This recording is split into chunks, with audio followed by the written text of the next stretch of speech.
ئەوەی هەیە ئەوەی لە استراتیژی تورکیا بەرژەوەندی خۆتی بە حکمی ئەو پێگەیکە لەو ناوچەی هەیتی و وەکو ئەوەی کە لە تاریخیان کە ئەو ناوچێ بە ویلایەتی مووسڵەوە بە کەرکووکەوە بە هەولێرەوە بە شوێنی خۆی زانێ هەموو ئامانجەکە ئەوەیە پێش تاوابوونی ئەو ڕێکەوتنامە نێودەوڵەتیانەی کە لە ڕابردوو کراوە بیگەڕێنەوە سەر تورکیا و بیوێ ناوچەی خۆی فراوانکاتن پاوانخوازیەکەی خۆی فراوانکاتن ئەو ناوچانش ناوچەیەکی دەوڵەمەندن بە سامانی سروشتی ناوچەیەکی دەوڵەمەندن بە ئاو هەوایەکی باش بە کشت و کاڵ بە زەویێکی باش ئەمانجی تورکیا هەر ئەوەیە ببێتە حاکمی مطلقی ئەو ناوچەیە بۆی گرنگ نییە ئەوە چ ڕەنگێکە ئەوە ئەلوانێکە ئەوە حزابێکە یعنی هەدەفی تورکیا لێرە تەنیا برین پارتی کرێکارانی کوردستان نییە پارتی ینی من زۆر لە میدیاکان زۆر لە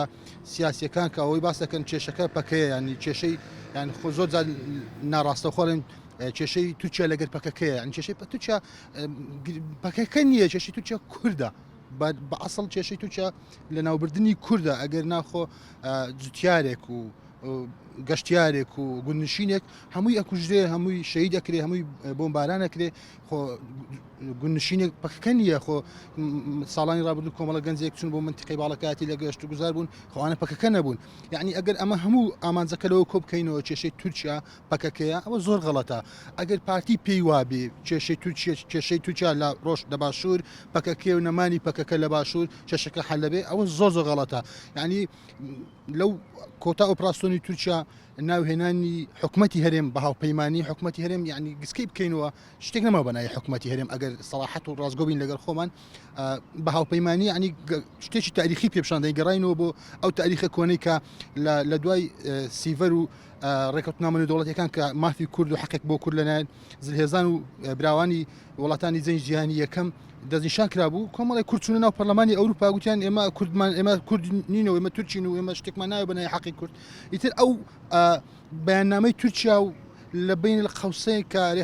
بە هاوکاری هاوپەیمانەکان ئەوەی بیرخستینەوە ینی ئەوە گەر پارتی بیوێت لێرە هاوکاری تورکیا بکات بۆ نەمانی پەکەکە وەک ئەوە وایە تۆ لە سەردارێک دابنیشی مشارێک لەزبی بنی خۆت بڕیتەوە یعنی کەوتنی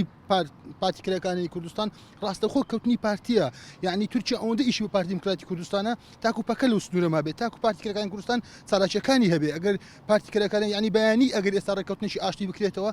هیچ ئیشیشان بە پارتی دموکراتی کوردستان نامێنێ بەگشتی کورد هیچ قازانج ناکە لەم بێدەنجیا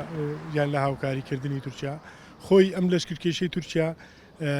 چەند کێشەیە بۆ پەکەکە پارتی کرێکارانی کوردستان چوار ئەوەندە کێشەیە و بەڵایە بۆ سەر ئەزمموی هەرێمی کوردستان ئەمە جوگرافیای هەرێمی کوردستان بچوک دەکاتەوە ئەمە تۆ دی هێزێکی وەکو تورکیا کە زلێز و ئەندامی ناتۆیە دی دەرگای ماڵەکەی خۆتی بۆ دەکەی و بێ داگیرت کە بە بێژوش تورکیا حکوومەتی تورکیا حکوومەت و دەسەڵاتێکی داگیرکرد بووە ئێستا دەبینین جوگرافیای تورکیا سنووری تورکیا لەکوێ لە لیبیا شەڕ دەکات لە لیبیا لەلایەک دامی گروپی تیرۆریستی دەکە ئیتر بەگشتی ئەمە هەرێمی کوردستان لە ڕووی ئابوووریەوە لە ڕووی سەربازیەوە لە هەموو ڕوویەکەوە زەرەر دەکەن لە ڕووی سیاسیەوە زەرەر دەکەن هەموو ئەو حزبولایەنە سیاسانی خۆمان زەرەر دەکەن لەم لەشکرکێشەی تورکیا ئەو هێرشەنە ڕەوایی تورکیا بۆ سەر هەرێمی کوردستان پێویستی بەوە دەکرد کە حزبە سیاسیەکان بەگشتی لە هەرێمی کوردستان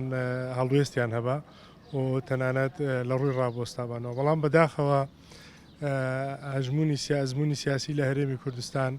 و ئەو فۆرمانێک کە لە هەرێمی کوردستان خەریکی سیاستن